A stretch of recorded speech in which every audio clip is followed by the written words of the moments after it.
Big Ten season's already here. What does that mean? It means that we got to be ready. And Illinois is, I know they feel good about themselves, and they're a good team. That's a dangerous combination. So we got to be ready. I know they're excited to come in here. Coach, I'm sure there's going to be a lot of good individual matches. Can you talk about the 133 matchup? 1 of 10, and Ramos is 1-1 against him in college, and we got to be ready. You're not going to really get me to say what needs to happen, because everybody knows in a wrestling match what needs to happen for our guy to prevail, and we know he's capable. You ask them the same question, they'll answer it the same way. It's going to be a battle of wills, and who stays where they're best and does what they're best at more often. I know one thing, we can't wait. We can't hang out, we got to go. It's time to go. Do you see Ramos preparing or kind of gearing up in any certain way for that big match? Not really. I think our guys are pretty grounded and focused and do the right things from a point of view of being motivated and doing the right thing regardless of who the opponent is. It's not like you just change everything, but this is a big event and it's a big match, so there's a little bit more urgency perhaps. Do you like having Big Ten season start this early, or you prefer to get more competition in? Doesn't really matter. The schedule's made by the Big Ten, so we don't have a choice. And when you see it come out and you look at it, you get ready.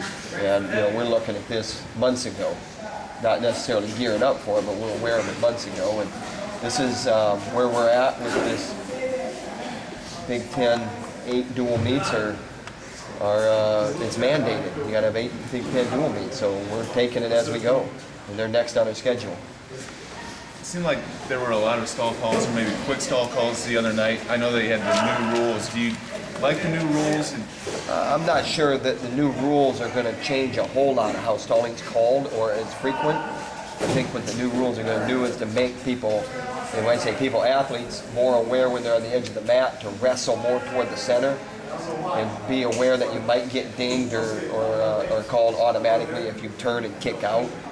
I'm not sure that the rules as interpreted by that particular referee are how they were supposed to be interpreted. That referee's notorious for calling stalling, and these new rules probably gave him more justification in his own mind. And whether I agree with it or not is moot.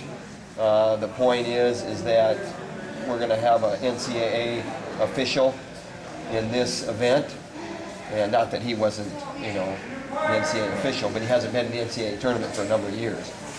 And this one will be, and it will be called more like, maybe it will be later on in the year when the national tournament comes around. Another thing I'll say on that is, if you don't stay on the center of the mat, you're going to get dinged. And so you have to do your job, and you have to wrestle, where your best chance to win is. And if you're hanging on the edge, then you should be called for stalling. If you're hunkering, up on the bottom, you should be called for stalling. So, I'm not disagreeing with his calls. I'm just saying that, Mike Exline probably didn't call it the way that it's going to be called in St. Louis in March. Coach, this Sunday, Iowa State, it's always usually a big interstate rivalry. Talk about, is it still that big to you, the rivalry between? It's big to them, it's big to us. Right now we have Illinois first. We don't look past that. We don't look away from Iowa State because we have Illinois first. We're looking at both of them. But we're looking at Illinois right now. I'm not really, I had a couple conversations about the Iowa State lineup this morning, and it's like light years away because Illinois is upon us, and that's what we're taking right now. We're taking that as we go, and we'll get ready for Iowa State about 10 o'clock on Friday night. Brandon, what's his status? We'll see. He's, day to day and doing good, and doing strong, and we like Grant Hamlin. Coach, you got the Olympic rings on the wall here, and it's a big tradition. You've invited the women athletes from the U.S. program to train here this week. Your thoughts about just having some Olympians in another style in your room and being around your team and helping promote the Olympic trials? Well, first of all, it's a style that we embrace too. I mean, we have a strong club, and it's important in this program. You look at the names on that wall right there, there's a lot of international accolades, and it's important. It's been important for a lot of years. The recruits that we recruit are geared toward World Olympic Championships as well, so it's very important. Another thing I'll say about Coach Steiner is he made this happen. And you know, he wanted to be here because the trials are going to be here in April, and he's familiarizing his residents and national team with this facility, and it's a good move. And another thing I'll say is we love hosting them. It's all good all the way around.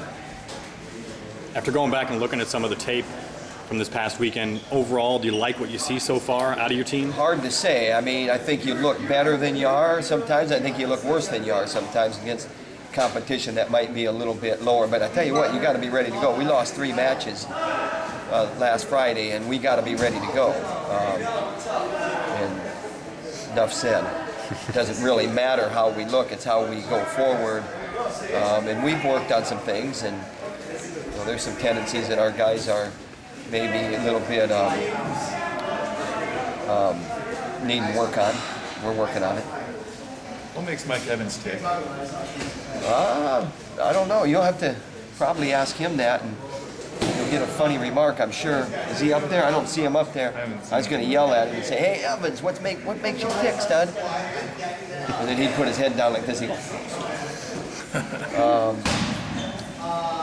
you know what? He's got a lot of emotion, and we want to keep it pointing the right direction, but we also want it to spill out a little bit when he's on the mat too, and not from a reckless point of view, but from a time to go now, time to go. And when it's time to go for him, we like what he's about so far, and we want him to keep it being about that same thing. He seems pretty comfortable in even awkward situations. Are there cringeworthy moments for you? The thing about this sport is you don't see these guys on the mat for the first time. We've seen them hours and hours and hours in here. You know, we like our guys to do what they're best at, and he's done a pretty good job of staying where he's good. And now the competition is at a little bit different level, and he's going to have to go again. He's going to have to raise his level again, and he's capable. Is it refreshing to see so much activity out of the heavyweight in Bob Tucker? Yes, it's refreshing to see how he comes to work every day. And, you know, you challenge him, and it's more like, is that all you got? Kind of response. And that's what we like.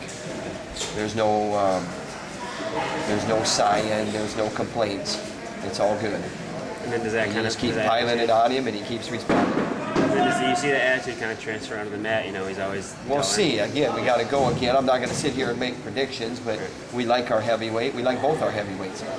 And I mentioned, I don't know if I mentioned it to the press or not, but I mentioned it to the team. Blake Raising has done a good job of staying in his role as a backup, and it's not a fun role, but he's done a good job. And we need him to continue to do a good job. And Telford's done a good job in his role, and we need to keep him doing a good job as well. So we like our heavyweights. Are they still kind of duking it out in practice? Is that They competition duke it still out. just as high? There's not a whole lot of options in here, and especially to give Bob Telford a big guy feel. So they duke it out, and it's good. It's good. Tony Ramos is available. Where are you guys heading into the weekend where it's 149? We're going to weigh in 12 or 15 guys, and 2 or 3 of them will be at 149, and we'll make our choice. We got some figuring out to do there, don't we?